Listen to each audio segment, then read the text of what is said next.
back. Well, sort of.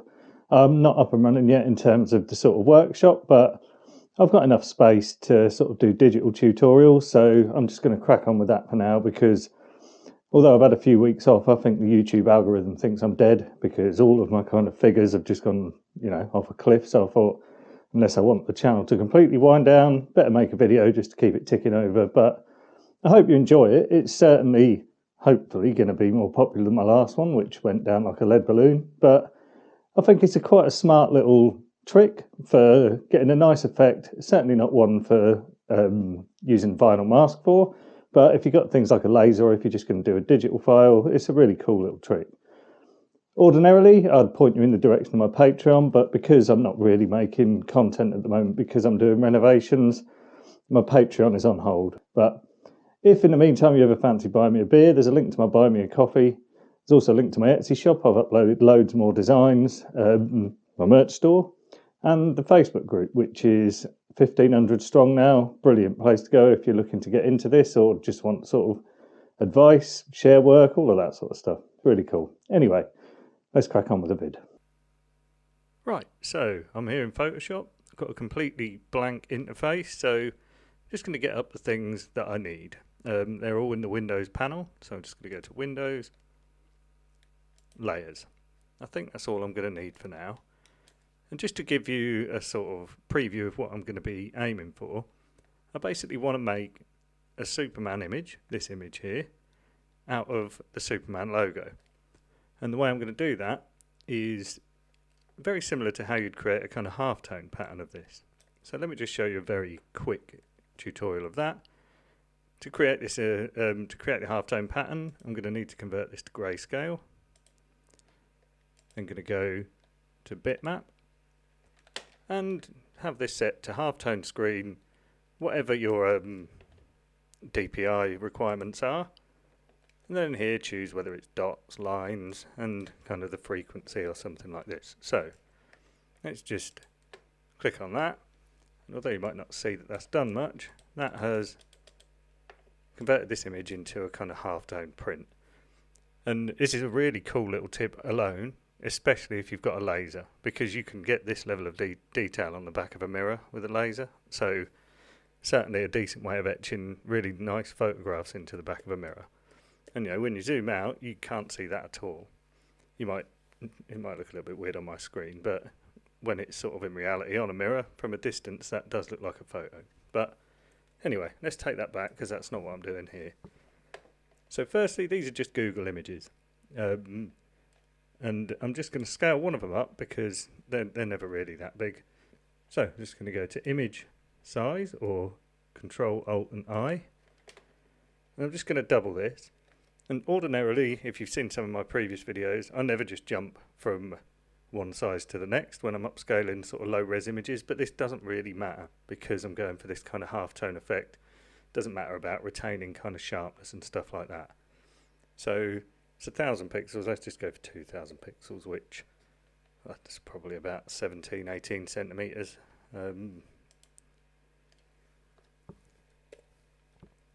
So there's our image. Now I just want to convert that to grayscale. But before I do, I never like just kind of, desaturating an image because you can't see how these tones actually, when they're converted to grey, are pretty similar. And that makes for a pretty boring image. So let me just show you what I mean by that. So I'm just going to duplicate this file, duplicate the layer, and then duplicate it into a new document. So we've got them side by side.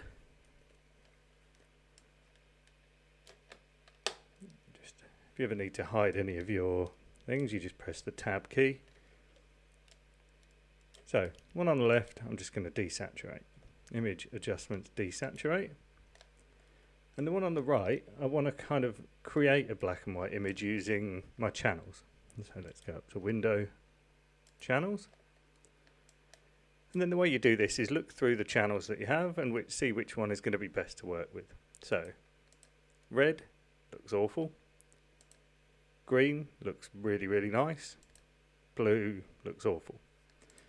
So I'm going to work with the green channel. And I mean, I could just go with the green channel as it is, but let's just see what we can do with it by you know, calculating it with itself. So I'm going to go to Image, Calculations.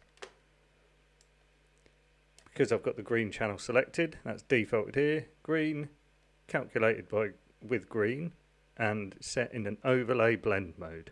The Photoshop blend modes might look a little bit intimidating, but really there's only a few that you'll ever use, and they're quite easy to explain. So multiply, which does exactly that. It multiplies all the properties, all the tonal properties of the image, so that's just double the green channel.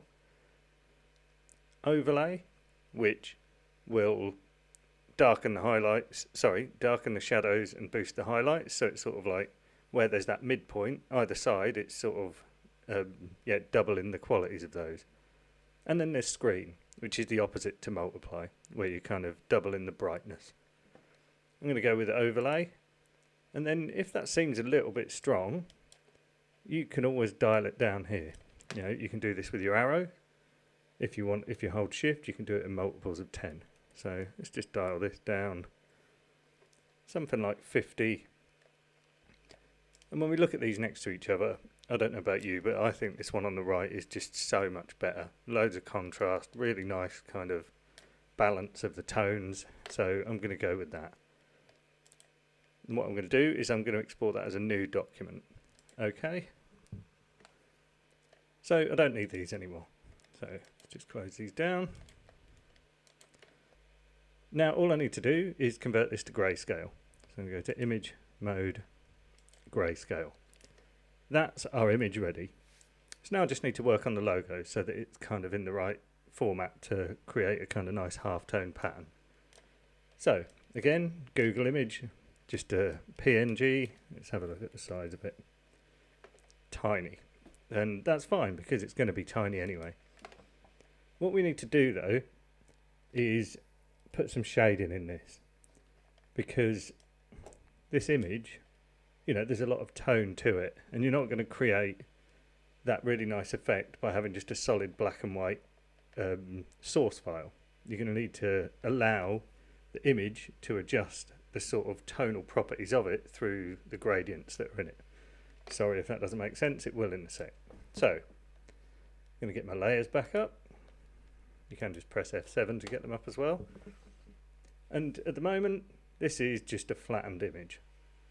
I need to separate that out into a few bits. So let me just press Tab and get my tools back up. Now I want to go to this, which is the magic wand. This might not be there by default in your interface, so it's probably something like that, but anything that's got this little arrow, you'll be able to hold it down and then go down to the sort of different tools like subset within that one block. So the magic wand is just something that selects colour, and you'll have a thing at the top here which is a tolerance, and that basically means, I can show you on this image here, that's going to be a bit easier. If I've got a tolerance of 1, you can't really see what's selected because it's only selecting whatever colours are the same before they're separated by a different tone. If I up that to something like 10, you see that selects a bit more. If I whack that right up to 100, you can see it's, you know, selects loads. So it's a really old tool within Photoshop that not a lot of people use anymore, but it's handy for selecting just block colours like this. So this doesn't really matter whether it's 1 or 100 because these are solid. So I'm going to start by just clicking within the black, and that's all of that selected. So now if I press Control and J, that gives me that selection on a new layer. So that's it on its own. I can kind of edit that without it affecting anything else. Can do the same with the white. So select the white, but you can see that's separated with a black layer, a part of the black. So, I mean, in this case, you could shift select, but in some cases, you're going to have a lot of little areas where that's just a pain. So the easiest thing to do is go select similar. And that just selects all of the tones that you've done in your first selection. You can do exactly the same, Control and J. So now I've got my black layer, my white layer, and the original one, what I don't need anymore. So if I just double click that, make it into a layer because I can't delete a background file, or a background, so then delete it. What I'm also going to do is just make this canvas square. So I'll go to image, canvas size, and I'm just going to go 9.1 so it matches the largest dimension. So now on to making this a kind of, you know, a toned image with some gradients. So the easiest way to do that, I'm just going to double click on the layer, or if that's not working for any reason, you can go to layer, layer style. Double clicking on the layer will bring up your layer styles. And I'm going to go to bevel and emboss. So let's just have a look. And a few things here: depth, size, soften, angle of light, and then the kind of values of your shadows and highlights. So let's just start with the size. So you see, if I pull that up, you can see what that's doing in here. That is adding tonal value, but not enough. So if we go with the depth, that'll give a bit more contrast. Then I'm going to soften that a bit because I think it'll look a little bit nicer. So something like that. And this is going to be different depending on how you want it to look, but you know, that looks all right to me. So that's for the white. Let's go OK. Do the same for the black. Double click on it. Click on bevel and emboss. That's copying the exact same bevel that was applied last time, but you know, you don't have to go with that if you thought it would look nicer with a bit of a, you know, a sharper edge on the S, which I do. I think that looks quite nice. But other than that, they're good. I like those values. There's enough sort of tonal information going through there to work with. So the only thing I'm going to do now is add a background. So click down here with the little plus icon. Just drag that right to the bottom, and I'm going to fill that with mid-grey. So this is your paint bucket tool. Again, you'll probably be set on the gradient by default, but yeah, same thing. Paint bucket, go down to your colours at the bottom, choose any grey across the side here. Yeah, and I want some tonal information on that grey as well. So I'm now just going to go to my brushes, which is B on the keyboard, or this little icon at the side. Choose a soft brush, which it is at the moment. By that I mean there's a sort of hardness value that you'll see if I bring that right up to the top. That's now just a really sharp edged brush. I'll bring that right down. It's more like a kind of spray can or airbrush. So I'm going to dial this down using my square brackets. Reset my colours. You can do that by pressing D on the keyboard. So I want black, and I'm just gonna, yeah, something like that. And that's it. That's my logo done. So what I need to do now is create a pattern out of it. And the way to do that is just to flatten the image. And that means there's no more layers. It's all just one combined layer. I'm going to select it. So I go to select all, or Control and A, and then go to edit, define pattern. And I'm going to call that Superman.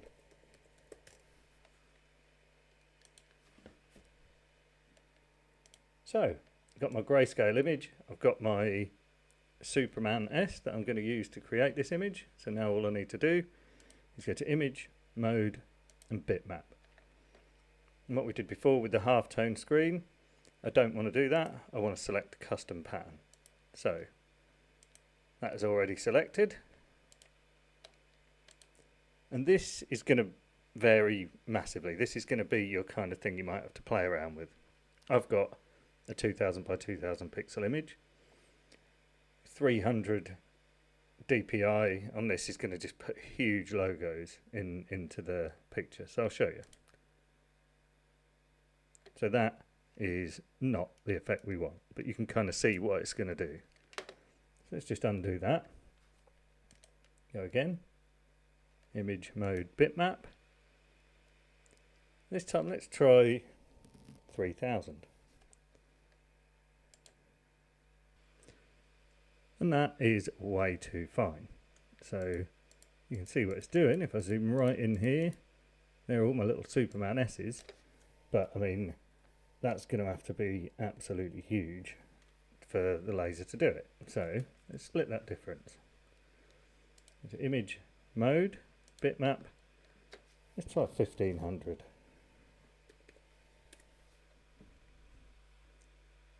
That looks pretty good. Let's have a look. Zooming in there. See, that's completely made up of the Superman logo. You can see where the gradients work and where it's being boosted. You know, certainly some of these here, it's really taking some of those darker areas and boosting them. Then as you come through to the lighter areas, it's thinning them out. That wouldn't work if that was just that solid black and white logo. But, you know, that is a really cool effect. If you engrave that into a bit of wood or into the back of a bit of glass, when you see this at a distance, it's very difficult to see on screen because you're going to be looking at it thinking it looks a bit of a mess and a bit sort of magic eye type thing, but it doesn't look like that when you see it from a distance. Unfortunately, zooming out on a keyboard doesn't replicate seeing something at a distance. So as you can see, you know, if you go down here, it looks an absolute mess and starts falling apart, but that's not what that looks like. I'd urge you, if you do give this a go, just step a few meters back from your screen and you'll see what I mean. It will look like a sort of grainy black and white photo. Step 4 meters away from your screen, it won't even look like a grainy photo. And that's a really cool little thing. You know, if you had someone's business logo and then an image that they want to use, combining the two with something subtle like that, it's a really nice kind of, well, really nice effect. So anyway, I hope you found that useful, and I really hope it's something you can incorporate into your work. So yeah, that's that, and until next time, cheers. Okay, I couldn't just end it there. I really wanted to kind of etch this into something. Ideally it would have been a mirror, but I haven't got a mirror big enough. So I've found a bit of oak, quite a nice bit, so I'm going to etch it into that. I've had to make a little adjustment because the bit of oak wouldn't accommodate it just because of the aspect ratio of it, so I've cropped it down and here it is. So now just going to etch that and see how it comes out.